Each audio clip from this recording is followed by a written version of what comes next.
Dearest Suzie, I received 2 letters from you today and was real ashamed of myself for not writing more often. My only defense is that we are very busy right now. For instance, today we took off at 06:30 and flew all day until 11 o'clock tonight. It is midnight now and I still have a lot of work to do before I can go to bed, and we have a takeoff at 0600 tomorrow morning. I can't remember when I have been as tired as I am tonight.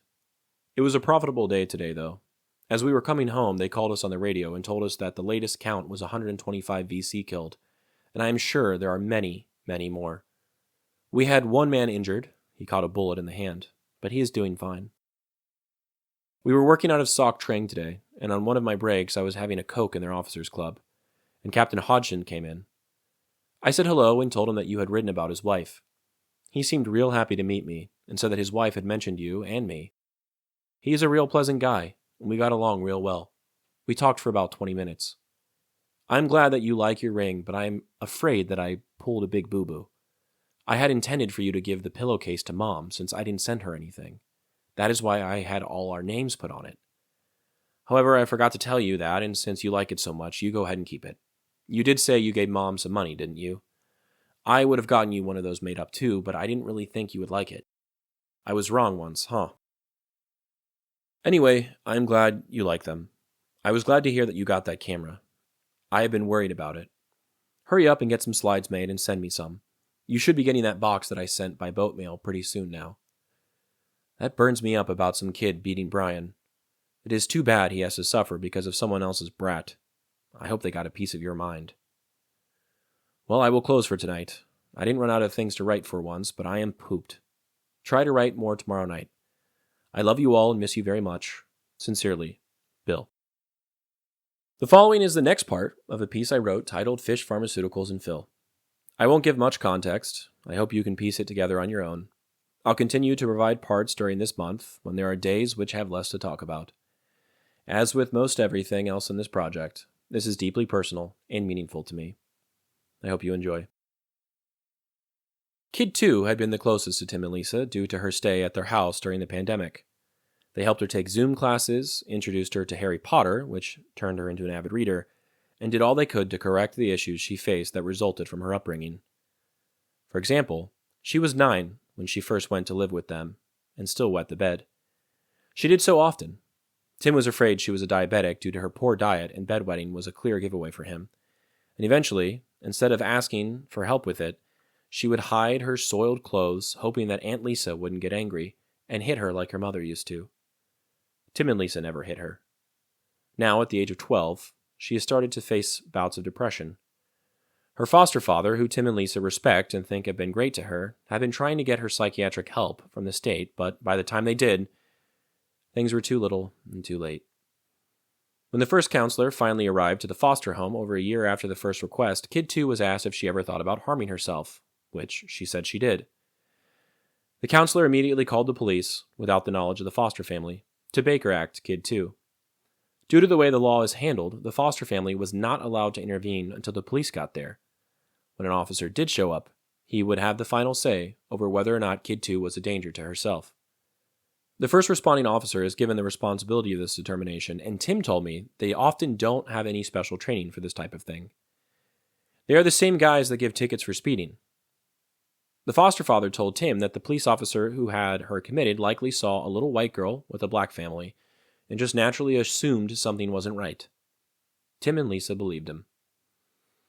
At the facility, Kid 2 is given Prozac and melatonin because apparently people who have been taken to sterile facilities and loaded up with medication have a hard time sleeping, and eventually was released long past the minimum 3 days.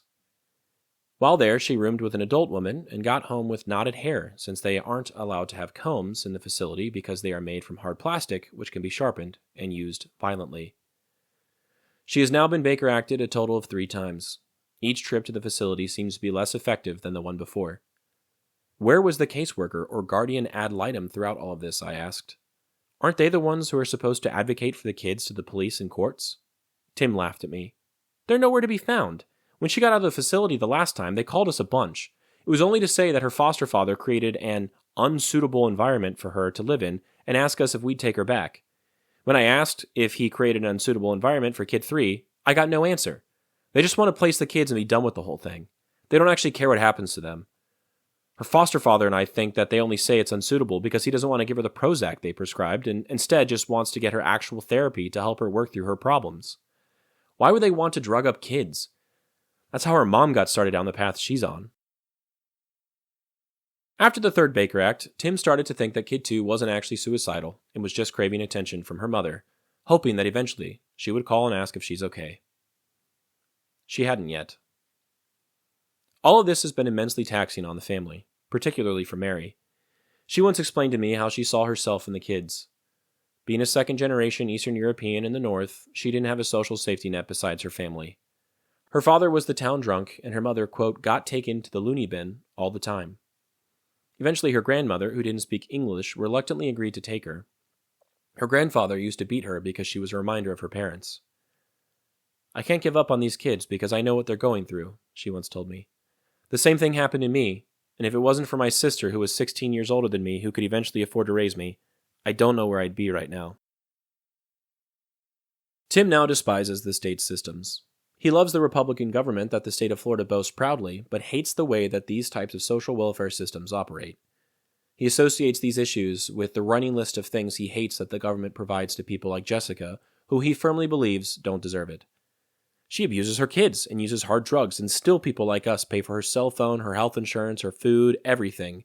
Meanwhile, I have to wake up at 5 a.m. every day and bust my ass just to get by. It isn't right, said Tim.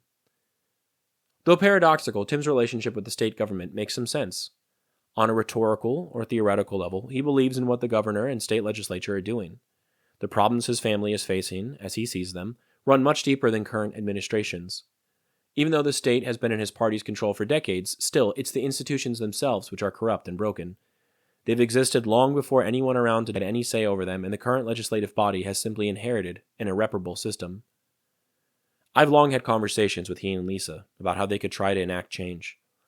The way that I see it, if the judicial system is filled with lazy or lenient judges and the nonprofits are filled with incompetent or uncaring caseworkers, it seems like the issues they find with the system lie in the bedrock. They must be firmly rooted in the varied laws which facilitate and manage these structures. Though things feel irreparable and there has been permanent harm done to the children's well-being, Tim and Lisa's family can still try to make their story heard. I've encouraged them at great length to contact their state congressperson and senator. That's not even a priority, Tim said to me. I just don't know how much it could change, honestly. I don't know why they'd care to speak to us. We aren't special or unique. We spoke to that one guy because you know him. I've wanted to call him back, but he told us Florida was used as a model of what to do right.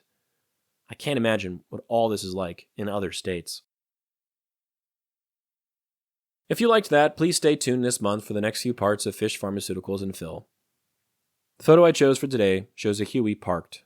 The front has a painting of a red wheel with white feathery wings coming out of it.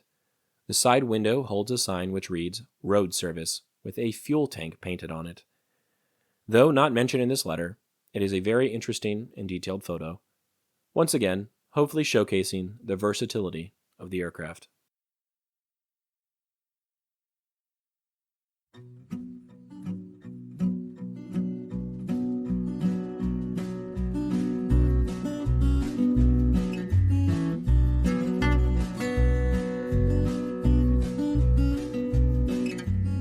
I'm Alex Lowy, and I hope you have enjoyed listening to this episode of Dearest Suzie, and receiving messages from the past that my Popi wrote exactly 60 years ago. I sincerely appreciate your time and interest. Please consider following the podcast on your preferred platform, and if you're enjoying it, I kindly ask that you take the time to rate the show and leave a review. Also, please follow the project on YouTube, X, and Instagram. All likes, comments, shares, and reviews will help grow the reach of this story. The links for these things should be in the description of this episode. Please feel free to email me at dearestsuziepodcast@gmail.com if you have anything you'd like to say. I'd love to chat or to hear about your stories as well. Thank you for listening, and God bless.